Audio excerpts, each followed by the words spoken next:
So, dala natin tong VinFast VF3 guys. So, may papakabit tayo dito guys. Yan ang maganda dito, natutupi ito. Paano kung may sakay kang dalawa? Meron akong naisip, syempre. Yun. Ilagayan siya dito. Medyo maluwag siya. Ito yung parang pinaka UVP or yung battery cover. Sa mga hindi nakakalam, yung battery cover ng VinFast nasa ilalim yan. So, ilalagay natin motor cover tsaka battery cover para maiwasan yung mga bato na tatalsik or may nadaanan kang may bato, hindi masira or mayupi yung ilalim ng battery.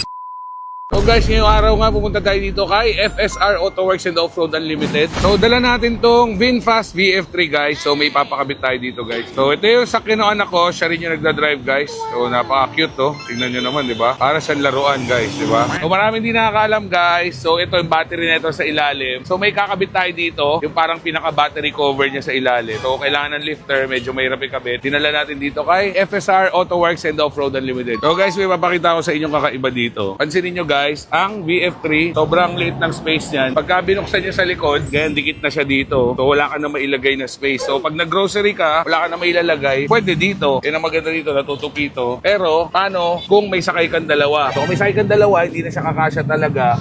Kasi sagad na siya dyan. Meron akong naisip, syempre. Pakikita ko sa inyo guys ha. So, hindi pa lahat meron nito. Sa Vietnam, uso na to. So, ito yung tinatawag naming Frank. Ayan guys, oh. Kiniklik niya sa loob. Kasi ito yung Frank. Yun. Ayos ba yan guys? Lagayan siya dito. Medyo maluwag siya. Kasya siguro mga actually 100 liters ang kasya dito. No-convert na rin siya na stainless na para may lid stay. So, before, dalawang tornilyo, tatanggalin mo yung hood. Ngayon, meron na siyang lagayan dito. Parang fiberglass siya or fiber na plastic. So, may gawa na ito guys si Zion. Kaya may letter C dyan. Pag kailangan yung ganyan message kayo, nasa mga around less than 20,000 lang yan. So, laking bagay pag nag-grocery kayo. Sara natin, ganyan lang. Tapos, waterproof yan. Hindi yan nababasa. Secure siya kasi nakalock siya. So, kailangan nakabukas ang loob. So, hindi mananakaw, diba? So, guys, ito yung dala natin. BF Factory. So, pinadala sa atin to guys. So, ito yung parang pinaka UVP or yung battery cover. Sa mga hindi nakakalam, yung battery cover ng VinFast nasa ilalim yan. So, para maprotektahan siya, lalo na sa mga bato na part. So, may cover. So, ito po siya guys. So, ganito pala siya, aluminum. Parang plate guys. Nakakabit sa ilalim yan. So, ito yung isa pang piraso guys. So, 2-piece siya. So, hindi ko alam kung para saan tong isa, no? So, ito, may axle yata to. So, may mga bracket siya. So, dalawa siya. Pag binili mo isang set siya, sakto na siya kaagad doon sa VinFast na VF3.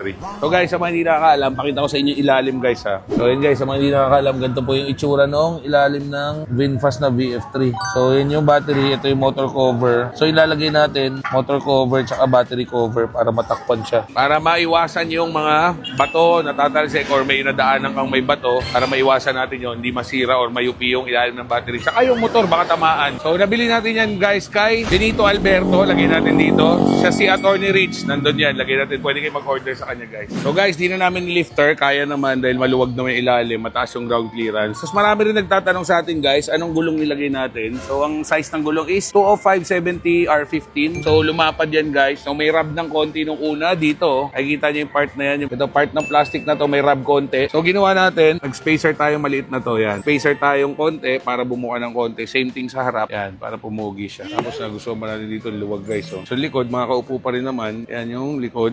Pero sagad na siya sa likod. Pero so far, so good. Sobrang sulit nito guys. So naglagay din tayo ng speakers na Pioneer na mayroong separates para gumanda ng konti yung sounds. Marami nagtatanong, hindi pa ready sila sa electric na EV. So, electric car. So, anong nagustuhan ko sa VinFast na EV? So, unang-una guys, syempre, wala ka ng gas. Kuryente na lang. So, marami magtatanong, paano pag malayo? So, hindi ko masasuggest na isa lang yung sasakyan nyo na EV. So, kung marami ka ibang sasakyan, okay lang na may isa kang EV para meron kang pang coding, tapos pang malapit. Pero kung ang biyahe mo everyday, pamasok lang ng opisina, pang grocery, all good siya. So, tatanungin nyo ako bakit VinFast. So, unang-una, nasagot nila yung tatlong question ko sa EV. Unang-una, syempre, resale value. So, ang VinFast lang, guys, ang nag-iisang electric car na nag-o-offer ng residual value na 10% lang. So, within 6 months, pag sinoli mo yung kotse sa kanila, babawasan lang nila ng 10%. So, kung 1,000,000 yung kotse, bawasan lang nila ng 100,000. Kung 500,000 lang yung kotse, ibabawas lang nila na sa 50,000 lang. So, soli nila yung cash mo. Pangalawa, battery. So, problema sa battery. Ang VinFast lang ang merong kaisa-isang brand na libre ang charging sa mga VinFast fast charger hanggang 2029. So 3 years may enjoy mo na libre charge sa lahat ng VinFast na charger sa mga kasa, tsaka doon sa mga pinagcha-chargingan ng mga taxi na Green GSM, yung VinFast na kulay green na taxi. Ano pa isa? Battery nito guys, 10 years warranty. So wala ka iniisip, no? Sa loob ng 10 years or 200,000